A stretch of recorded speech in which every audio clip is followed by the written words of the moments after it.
પ્રભાસની બાહુબલી ફિલ્મનું મહેશમતી રાજ્ય યાદ છે? રાજા મૌલીની ફિલ્મનું મહેશમતી હાલમાં મધ્યપ્રદેશમાં આવેલું મહેશ્વર હોવાનું કહેવાય છે. પણ એક સમયે ગુજરાતમાં મહેશમતી નામનું નગર ખરેખર હતું. શું તમને ખબર છે? મહેશમતી દક્ષિણ ગુજરાતના પ્રાચીન કલચુરી રાજવંશની રાજધાની હતી. કવિ રાજશેખરના બાલ રામાયણ અને મુરારીના અનર્ઘ રાઘવ અંક 7માં કલચુરી રાજાઓની રાજધાની તરીકે મહેશમતીનો ઉલ્લેખ છે.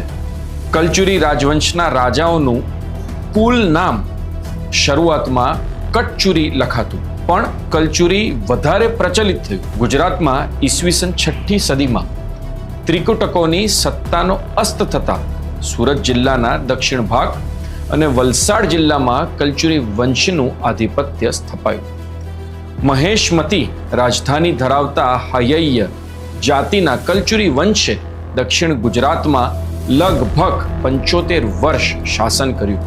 કૃષ્ણ રાજા, શંકરગણ અને બુદ્ધ રાજા એ 3 રાજાઓ આ વંશમાં થયા.